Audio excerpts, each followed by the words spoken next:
Hello friends, in this lecture we start with stanza 23 of Christabel part 1. I recite. The silver lamp burns dead and dim, but Christabel the lamp will trim. She trimmed the lamp and made it bright, and left it swinging to and fro, while Geraldine, in wretched plight, sank down upon the floor below. So, in this stanza, there is only one activity, that the lamp was trimmed by Christabel. You know, in those days there were kerosene lamps, and there was a cotton thread between, so that cotton thread was to be trimmed to make the light brighter. So, and the lamp was hanging, and as she lit the lamp, she found that Geraldine was unhappy because she did not like the light, and she sank down the floor below, which means she was not happy with light, and this gives us impression that Geraldine was an evil spirit. But for Christabel there was another reason to think, and I recite the next stanza. O very Lady Geraldine, I pray you drink this cordial wine. It is a wine of virtuous powers. My mother made it of wild flowers. So, in this stanza, Geraldine is offered a wine by Christabel, because Christabel is a kind lady and she thinks that Geraldine, after having undergone so much agony, is not feeling well. I recite the next stanza. O very Lady Geraldine, I pray you drink this cordial wine. It is a wine of virtuous powers. My mother made it of wild flowers. And will your mother pity me, who am a maiden most forlorn? Christabel answered, woe is me, she died the hour that I was born. I have heard the grey-haired friar tell how on her deathbed she did say that she should hear the castle bell strike 12 upon my wedding day. O mother dear, that thou wert here, I would, said Geraldine, shiver. And now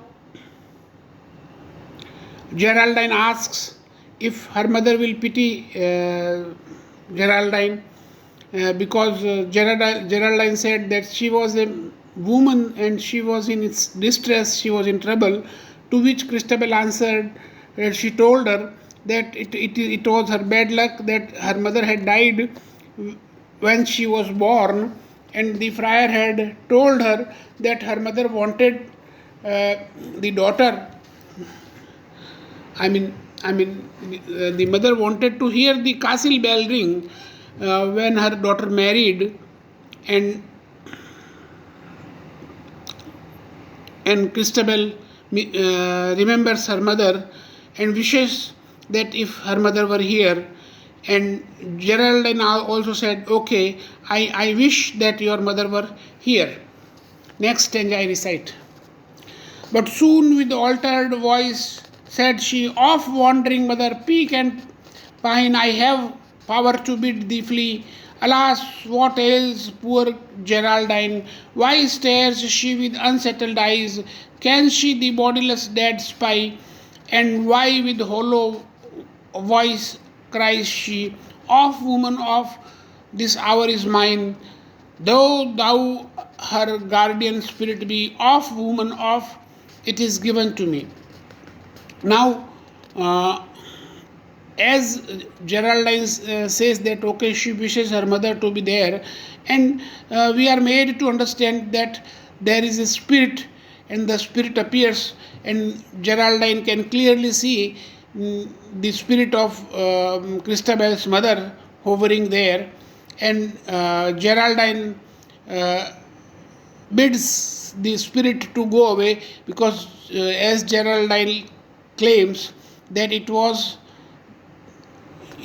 an hour when she was powerful and she did not allow the mother spirit to be there, And but Christabel cannot understand all this, and she thinks that Geraldine is probably tired, and therefore her eyes are not settled, and she can see some spirits or something like that.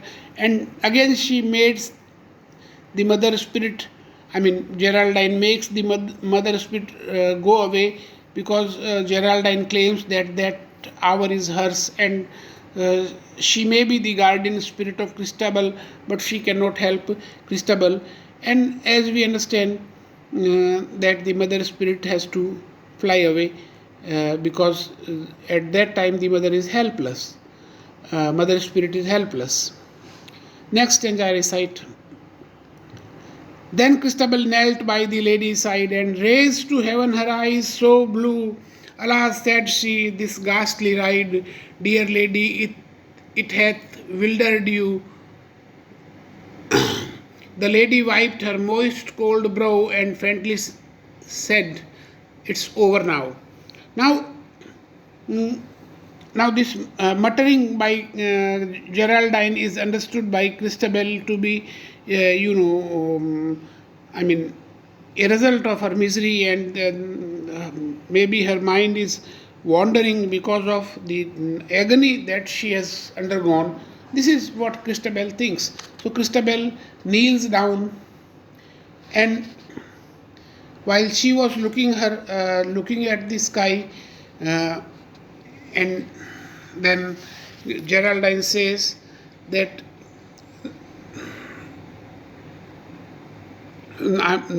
Christabel says that she was tired because of that kidnapping story, and now Christabel wipes her tears, and now at last Geraldine says that okay, now that fear has gone. Again in the next stanza, again in the wildflower wine she drank, her fair large eyes glitter bright, and from the floor whereon she sank, the lofty lady stood upright. She was most beautiful to see, like a lady of a far country. And now Geraldine drinks the wine prepared by Christabel's mother, and her eyes started glittering after drinking wine. And she stood up, and she was most beautiful to see, as if she had come from a distant country. Next stanza.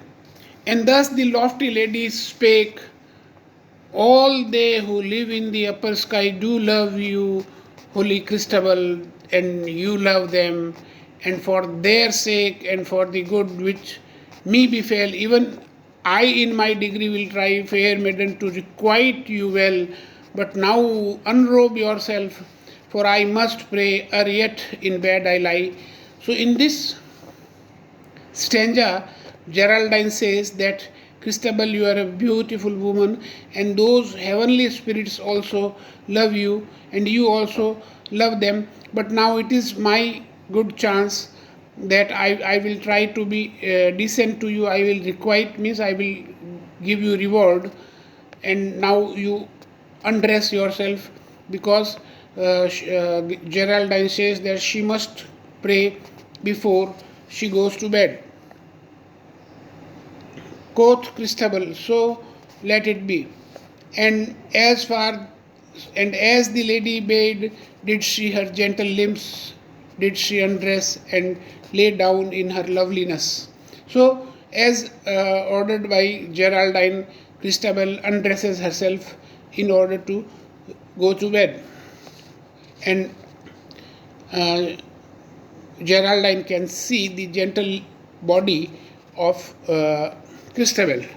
But through her brain of weal and woe, so many thoughts moved to and fro that vain it were her lids to close. So halfway from the bed she rose, and on her elbow did she recline to look at the Lady Geraldine. It is needless to say that the suspicious behavior of Geraldine made Christabel suspect if Geraldine was going to harm her body. So she reclined on her elbow in the bed, and then she was looking at Geraldine. Next stanza.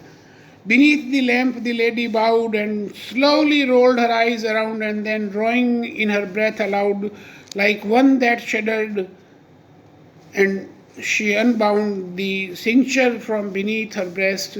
Her silken robe and inner vest dropped to her feet, and full in view, behold, her bosom and half her side, a sight to dream of, not to tell.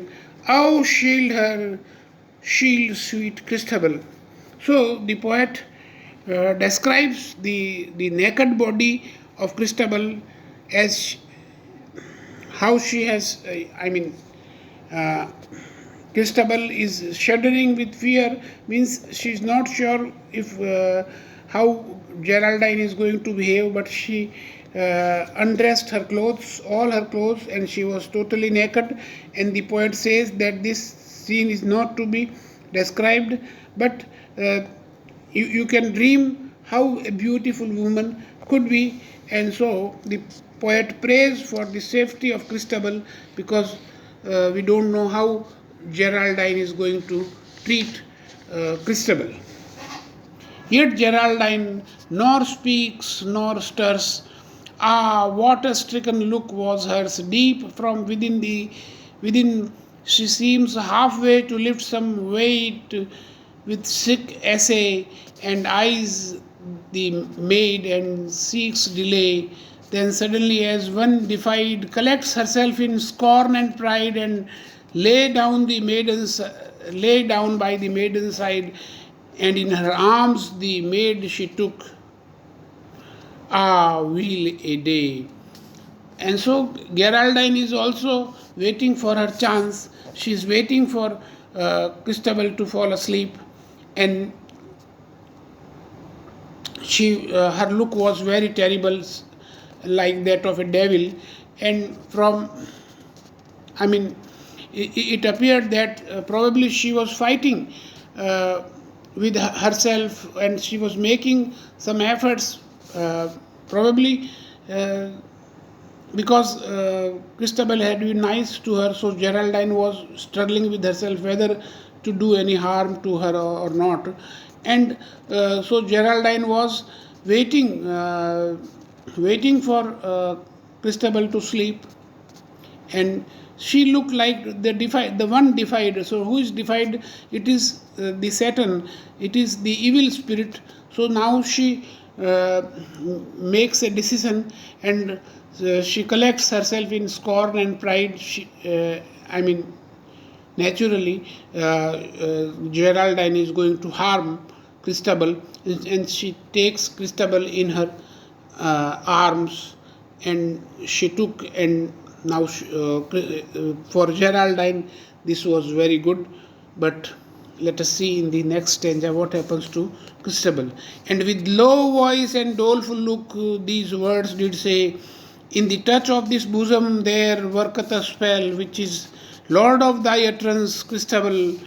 Thou knowest tonight and wilt know tomorrow this mark of my shame, this seal of my sorrow, but vainly thou warest, for this is alone in thy power to declare, that in the dim forest thou heardest a low moaning, and foundest a bright lady surpassingly fair, and didst bring her home with thee in love and in charity, to shield her and shelter her from the damp air. Now, this lady Geraldine puts her stamp, this magic stamp, and this was very shameful for Christabel. And Christabel, and she says, okay, Christabel, now I don't know. This shame will go with you, and now you can, it is your power that you can tell that how this shameful thing has happened with you, because only you can tell people that in the midnight in the forest, you had found a beautiful woman and you brought her home in charity and in love, and to give her support, to protect her, but you had failed to protect yourself. So this is the end of Christabel part 1. I hope you have enjoyed it. Thank you.